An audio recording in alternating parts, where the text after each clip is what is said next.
4వ తరగతి ప్రథమ భాష పాఠం నేను గోదావరిని. పిల్లలు, ఇప్పుడు మనం తప్పులు పోకుండా ధారాళంగా చదవాలంటే ఎలా సాధన చేయాలో నేర్చుకుందాం. సరేనా? మీరంతా పాఠ్యపుస్తకంలో పేజీ నెంబర్ 75 తీయండి. పాఠం నేను గోదావరిని. నేను మొదటగా ఒక్కో పేర చదువుతాను. మీరంతా మీ చూపుడు వేలు పెట్టి చూస్తూ జాగ్రత్తగా వినండి. నేను అక్షరాలను, పదాలను ఎలా పలుకుతున్నానో మీరు అలాగే చదువుతూ నన్ను అన్వయిస్తూ చదవండి. ఇక పాఠం మొదలు పెడదామా? ఈ కోటిలింగాల గుడి ఎంత గొప్పదో మీకు ఎరుకేనా? చెబుతా వినండి.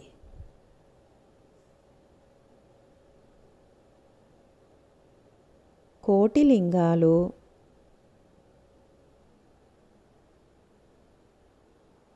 భారతదేశాన్ని సగభాగం దాకా పరిపాలించిన శాతవాహనుల తొలి రాజధాని.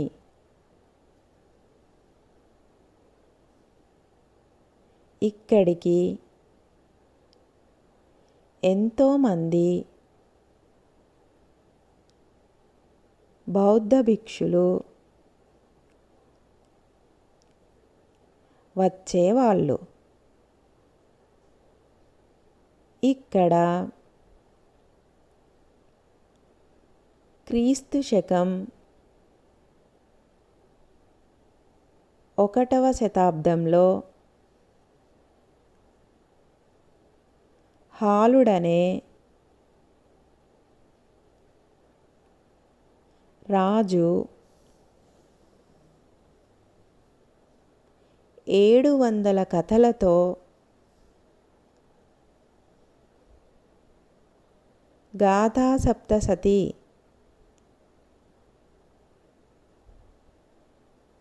పేరు మీద ప్రాకృత భాషలో సంకలనం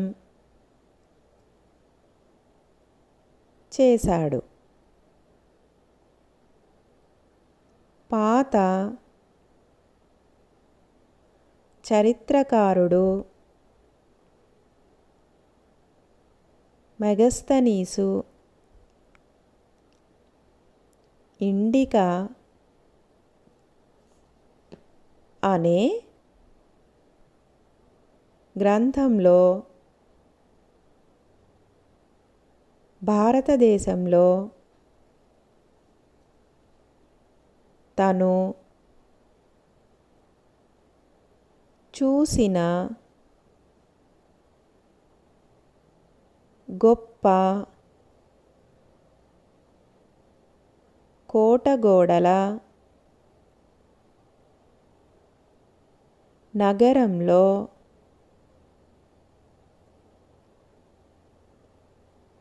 కోటిలింగాలు ఒకటని రాశాడు. ఇప్పుడు నేను ఈ పేరాలోని పదాలను కలిపి మళ్ళీ చదువుతాను. మీరంతా శ్రద్ధగా వినండి. ఈ కోటిలింగాల గుడి ఎంత గొప్పదో మీకు ఎరికేనా? చెబుతా వినండి.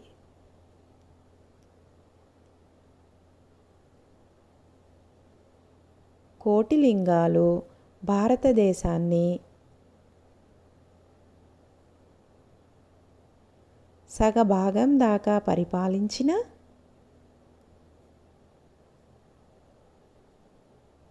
శాతవాహనుల తొలి రాజధాని.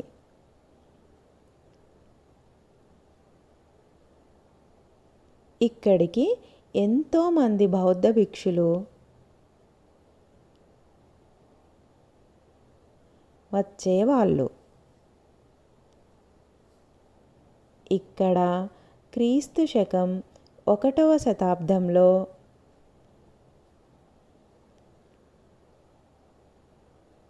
హాలుడనే రాజు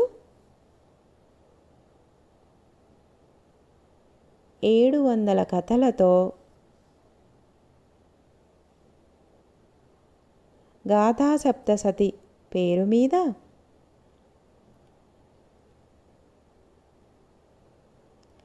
ప్రాకృత భాషలో సంకలనం చేశాడు.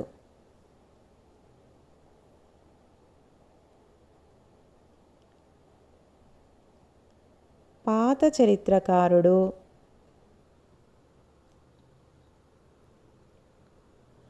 మెగస్తనీసు ఇండికా అనే గ్రంథంలో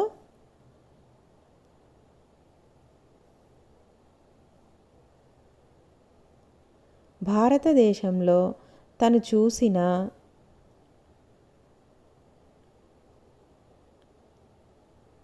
గొప్ప కోటగోడల నగరంలో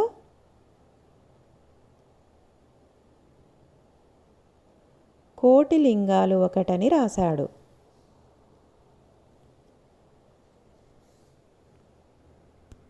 ఈ కోటిలింగాల గుడి ఎంత గొప్పదో మీకు ఎరికేనా అంటే తెలుసా? చెబుతా వినండి అని గోదావరి నది చెబుతుంది. ఈ కోటిలింగాల గుడి జగిత్యాల జిల్లాలోని వెల్గటూరి మండలంలోని కోటిలింగాలు అనే గ్రామంలో ఉంది. ఈ గుడిలో వెలిసిన దేవుడే కోటేశ్వర స్వామి. కోటేశ్వర స్వామి అంటే ఎవరో తెలుసా?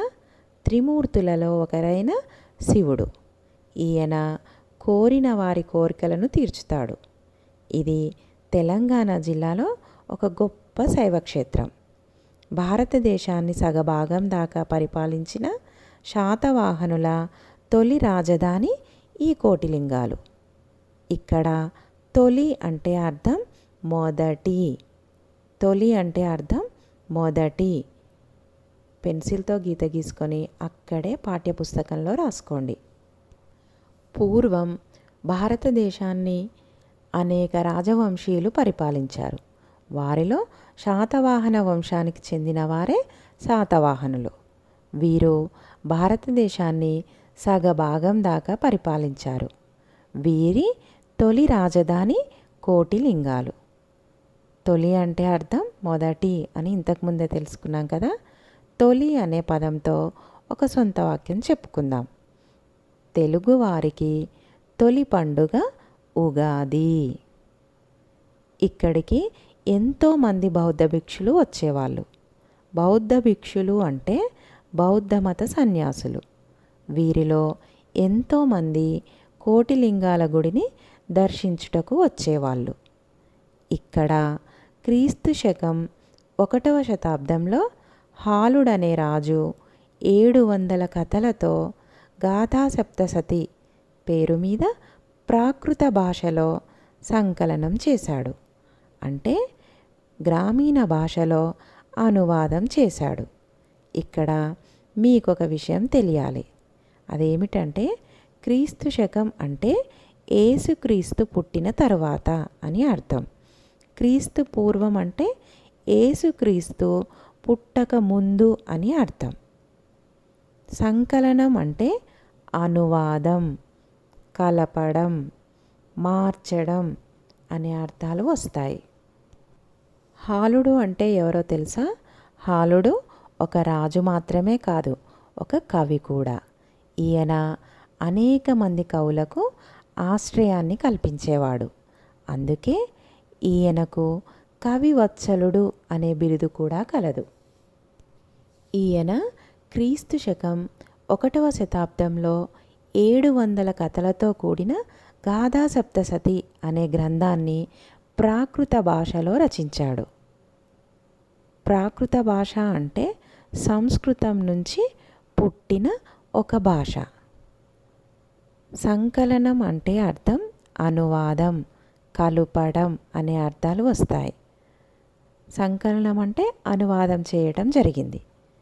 పాత చరిత్రకారుడు మెగస్తనీసు ఇండికా అనే గ్రంథంలో భారతదేశంలో తను చూసిన గొప్ప కోటగోడల నగరంలో కోటిలింగాలు ఒకటి అని రాసుకున్నాడు. మెగస్తనీసు ఒక చరిత్రకారుడు. ఈయన ఇండికా అనే గ్రంథాన్ని రాశారు. ఇందులో తాను చూసినటువంటి గొప్ప కోటగోడల నగరంలో కోటిలింగాలు ఒకటని చెప్పాడు.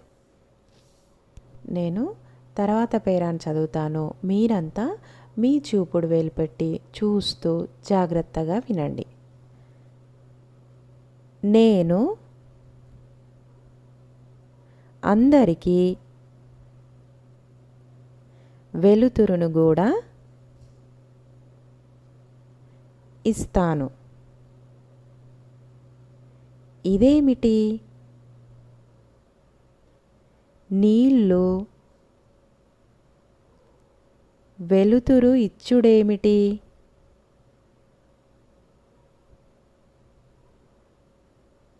అనుకుంటున్నారా? అవును, అచ్చంగా నిజం.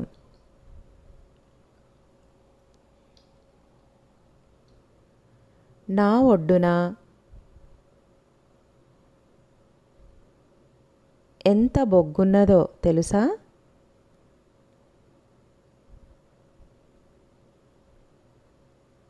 పట్టేంత బొగ్గు ఈ మట్టి పొరలల్లో ఉన్నది. ఈ బొగ్గుతోనే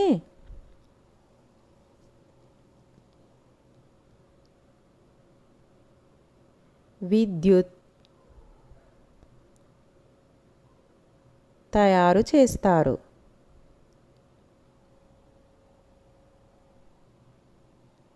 ఇక్కడ నా పేరు మీద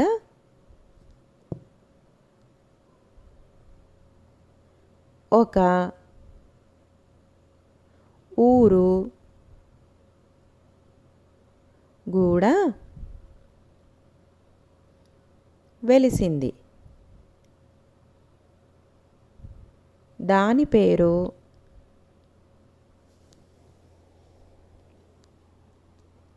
గోదావరి ఖని. ఇక్కడ తీసిన బొగ్గును పక్కనే ఉన్న రామగుండం ఎన్టీపీసీ లోనే కాకుండా ఇంకా చాలా ప్రదేశాలకు తీసుకుపోయి విద్యుత్తు ఉత్పత్తి చేస్తారు. రామగుండంలో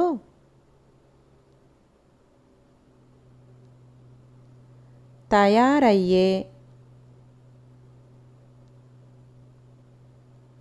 విద్యుత్తు దక్షిణ భారతదేశానికంతా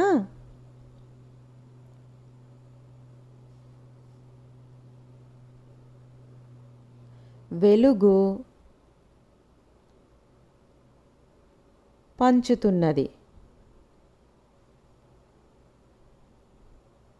ఇప్పుడు నేను ఈ పేరాలోని పదాలను కలిపి మళ్ళీ చదువుతాను.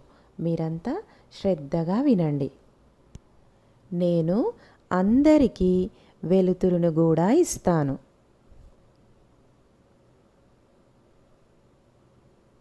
ఇదేమిటి?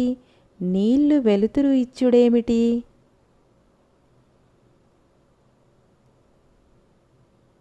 అనుకుంటున్నారా?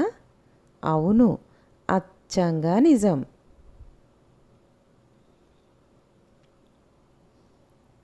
నా ఒడ్డున ఎంత బొగ్గున్నదో తెలుసా?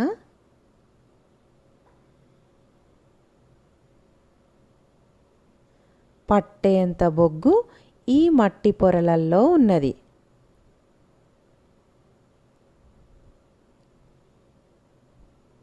ఈ బొగ్గుతోనే విద్యుత్ తయారు చేస్తారు.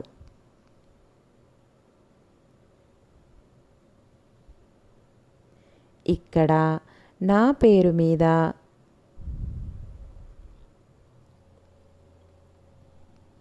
ఒక ఊరు కూడా వెలిసింది.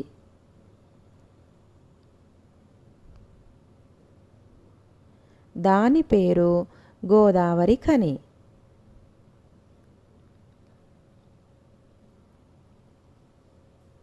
ఇక్కడ తీసిన బొగ్గును పక్కనే ఉన్న రామగుండం ఎన్టీపీసీలోనే కాకుండా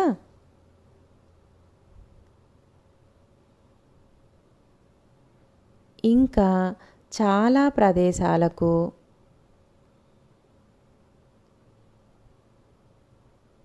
తీసుకుపోయి విద్యుత్తు ఉత్పత్తి చేస్తారు.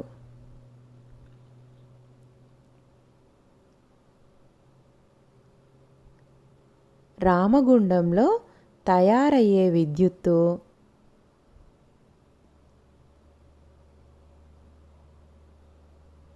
దక్షిణ భారతదేశానికంతా వెలుగు పంచుతున్నది.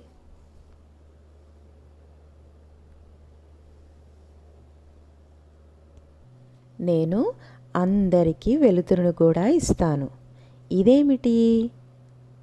వెలుతురు ఇచ్చుడేమిటి అనుకుంటున్నారా? అంటే గోదావరి నది వెలుతురుని కూడా ఇస్తానంటుంది.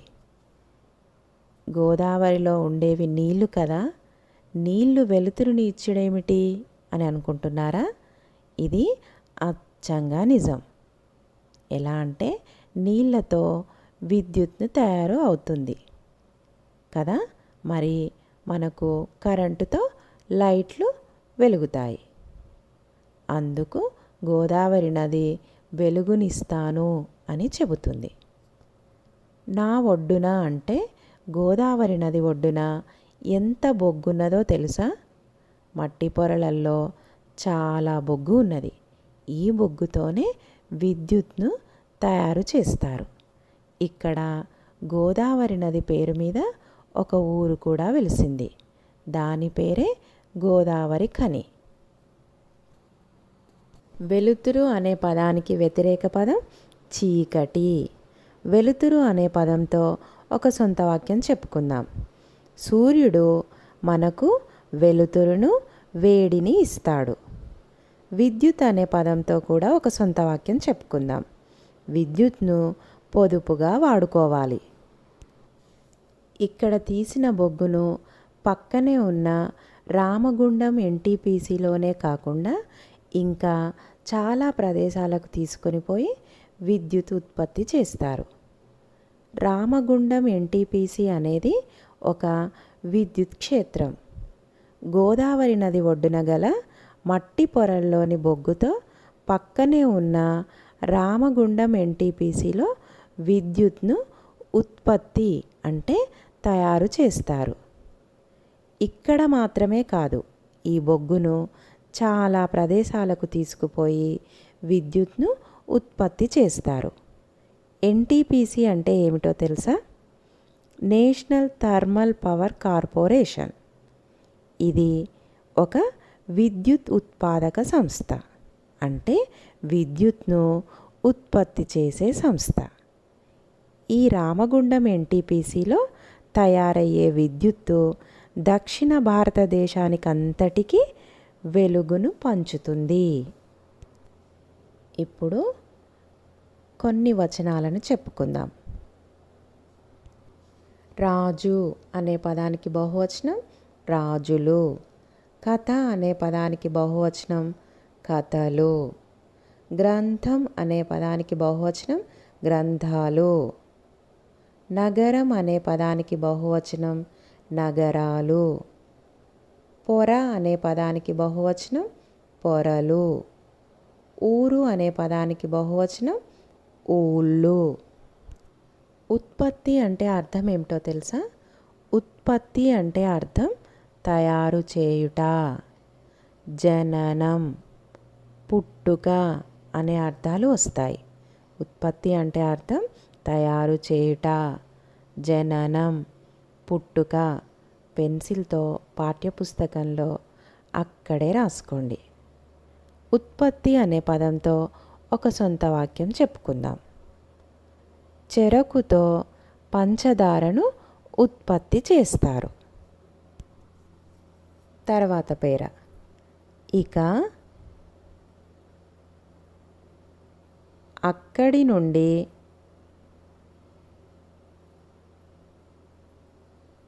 చక్కగా మంత్రకూటం చేరుతాను. దీనిని ఇప్పుడు మంథని అని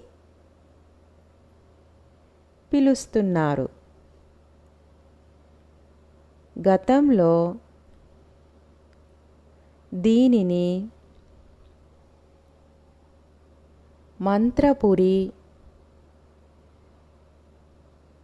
అనేవారు. ఇక్కడ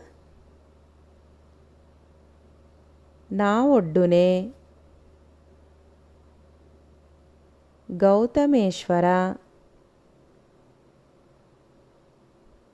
ఆలయం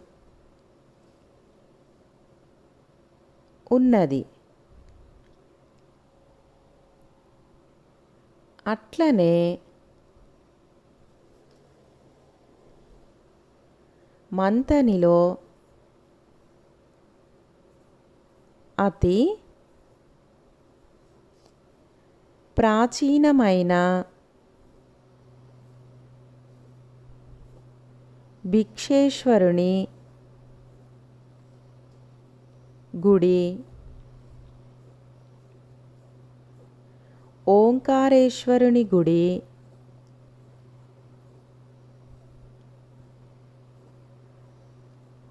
శీలేశ్వర సిద్ధేశ్వర ఆలయం,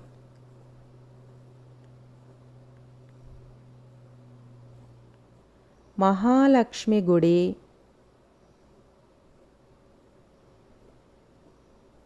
ఉన్నవి. మంథని వేద పండితులకు నిలయం. ఇక్కడ ఎప్పుడు అన్నదానం జరుగుతుంటుందని ప్రతీతి. అట్లాగే ఇక్కడ కరువు కాటకాలు రావని నమ్మకం. ఇంకో విషయమున్నది. మంథనికి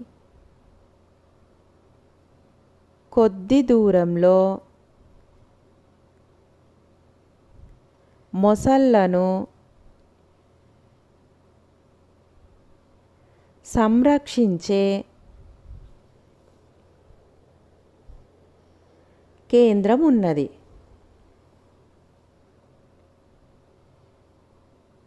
ఇప్పుడు నేను ఈ పేరాలోని పదాలను కలిపి మళ్ళీ చదువుతాను. మీరంతా శ్రద్ధగా వినండి. ఇక అక్కడి నుండి చక్కగా మంత్రకూటం చేరుతాను. దీనిని ఇప్పుడు మంథని అని పిలుస్తున్నారు. గతంలో దీనిని మంత్రపురి అనేవారు.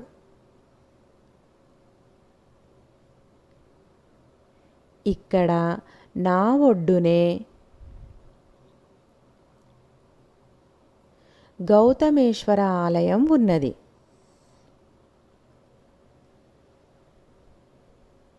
అట్లనే మంథనిలో అతి ప్రాచీనమైన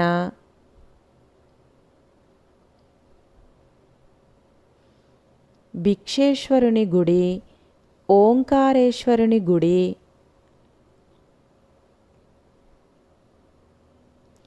శీలేశ్వర సిద్ధేశ్వర ఆలయం, మహాలక్ష్మి గుడి ఉన్నవి.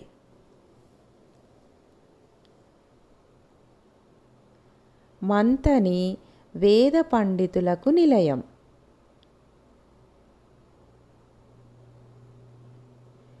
ఇక్కడ ఎప్పుడూ అన్నదానం జరుగుతుంటుందని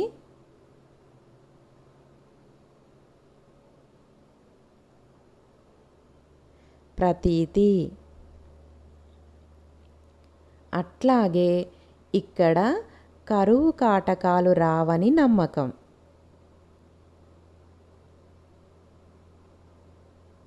ఇంకో విషయం ఉన్నది. మంథనికి కొద్ది దూరంలో మొసళ్లను సంరక్షించే కేంద్రం ఉన్నది.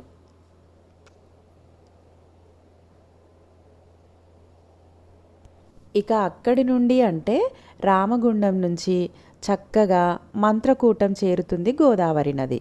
దీనిని ఇప్పుడు మంథని అని పిలుస్తున్నారు. గతంలో అంటే ఇంతకుముందు దీనిని మంత్రపురి అనేవారు. ఇక్కడ నా ఒడ్డునే అంటే గోదావరి నది ఒడ్డున గౌతమేశ్వర స్వామి ఆలయం ఉన్నది. ఇది కరీంనగర్ జిల్లాలో ఉంది. ఈ ఆలయంలో కొలువై ఉన్న స్వామి ఎవరో తెలుసా? పరమేశ్వరుడు. ఈయన లింగ రూపంలో దర్శనమిస్తారు. అట్లనే మంథనిలో అతి ప్రాచీనమైన భిక్షేశ్వరుని గుడి, ఓంకారేశ్వరుని గుడి, శీలేశ్వర సిద్ధేశ్వర ఆలయం, మహాలక్ష్మి గుడి ఉన్నవి.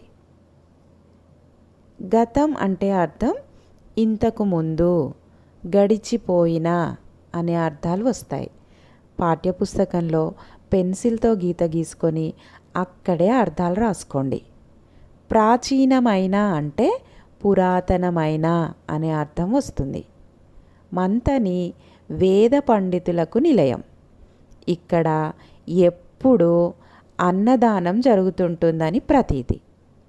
ఇక్కడ ప్రతీతి అంటే అర్థం ప్రసిద్ధి. అట్లాగే ఇక్కడ కరువు కాటకాలు రావని నమ్మకం. అంటే ఇక్కడ వర్షాలు సకాలంలో పడుతూ పంట గింజలకు ఏ రకమైన ఇబ్బంది ఉండదు. ఇంకో విషయం ఉన్నది. అదేమంటే మంథనికి కొద్ది దూరంలో మొసళ్లను సంరక్షించే అంటే కాపాడే కేంద్రం ఉన్నది. మంథనికి కొద్ది దూరంలో మొసళ్లను సంరక్షించే అంటే కాపాడే కేంద్రం ఇక్కడే ఉన్నది అని అర్థం. సంరక్షించుట అంటే అర్థం రక్షించుట, కాపాడుట, పోషించుట అనే అర్థాలు వస్తాయి. పాఠ్యపుస్తకంలో పెన్సిల్తో గీత గీసుకొని అర్థాలు అక్కడే రాసుకోండి. సంరక్షించుట అనే పదంతో ఒక సొంత వాక్యం చెప్పుకుందాం. పిల్లలు పెద్దల సంరక్షణలో పెరుగుతారు. అర్థమైంది కదా పిల్లలు? ఇప్పటి వరకు చెప్పుకున్న పాఠాన్ని ధారాళంగా చదివేలా సాధన చేయండి. మరలా తరువాత వీడియోలో కలుద్దాం.